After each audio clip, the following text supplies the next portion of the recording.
ఎప్పుడు ఏదో ఓ కొత్త వివాదంలో అధికార పార్టీని ఇరకాటంలో పడేస్తూ ఉంటారు. ఆయనే ఎమ్మెల్యే చింతమనేని.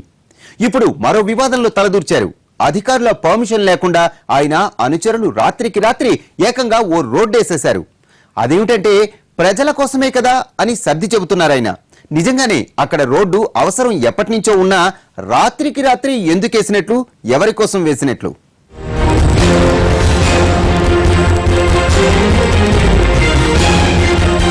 పశ్చిమ గోదావరి జిల్లా దెందులూరు ఎమ్మెల్యే ఏపీ ప్రభుత్వ విప్ చింతమనేని ప్రభాకర్ ప్రతాపం కొనసాగుతూనే ఉంది.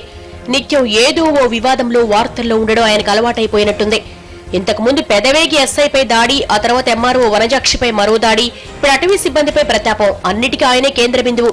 పశ్చిమ గోదావరి, కృష్ణా జిల్లాల సరిహద్దు గ్రామాలైన కోమట్లంక, అటపాక గ్రామాల మధ్య రహదారి నిర్మాణం విషయంలో అటవీ చట్టాలు ఉల్లంఘించడమే కాకుండా అక్కడ అధికారులపై దాడులకు దిగారని కైకలూరు పోలీస్ స్టేషన్లో కేసులు నమోదయ్యాయి.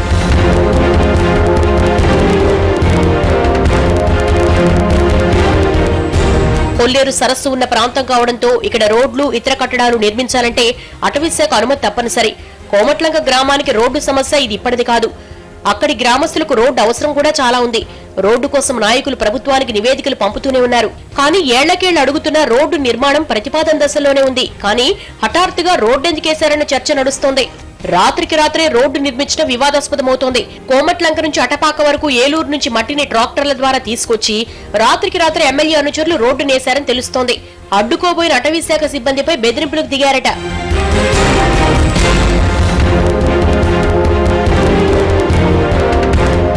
హడావుడిగా రోడ్డేయడం వెనక పెద్ద కథే ఉన్నట్టు తెలుస్తోంది. కొల్లేరు ప్రాంతంలో అక్రమంగా సాగు చేస్తున్న చేపల చెరువులపై నాయకుల కన్నుపడిందట. అక్కడ సాగు చేసే చెరువుల్లో వాటాల కోసం ఈ మధ్య కాలంలో కొల్లేరుపై ప్రత్యేక శ్రద్ధ చూపిస్తున్నారనే ప్రచారం ఉంది. ఎన్ని కాంట్రాక్టులు చేసినా, ఎంత కష్టపడినా రాని ఆదాయం చేపల పెంపకం ద్వారా వచ్చే అవకాశాలుండటంతో ఈ మధ్య నాయకులంతా ఆ దిశగా అడుగులేస్తున్నారట.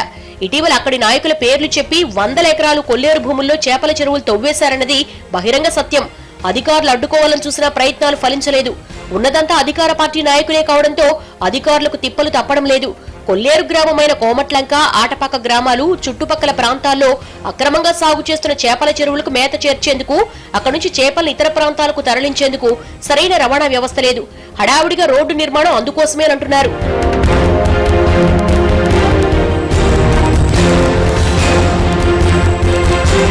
పైకి మాత్రం గ్రామస్తుల కోసమని, రోడ్డు లేక వారు ఎప్పటి నుంచి ఇబ్బంది పడుతున్నారని కలరింగిస్తున్నా ఇదంతా చేపల సాగుకేనని గుసగుసలు వినిపిస్తున్నాయి. నిజంగా ఇక్కడి గ్రామాలపై నాయకులకు అంత ప్రేమే ఉంటే 100 సమస్యలు పెండింగ్ లో ఉన్నాయి. వాటన్నిటిని వదిలేసి కోమట్లంక రహదారి విషయంలోనూ ఎందుకంత దూకుడు అన్న చర్చ స్థానికుల్లో జరుగుతోంది. కోట్ల రూపాయల చేపల సాగుకు అనువైన ప్రాంతం కావడం వల్లే నాయకులు కొల్లేరుపై కొత్త ప్రేమ చూపిస్తున్నారు అన్నది లంక గ్రామాల నాయకుల మాట. నిజంగా ప్రజా అవసరాల కోసం ఎంతకైనా తెగిస్తామని, కేసులు సైతం భరిస్తామని గొప్పలు చెప్తున్న నాయకులు మరి మిగతా అభివృద్ధి కార్యక్రమాలపై దృష్టి పెడతారా? చూడాలి మరి.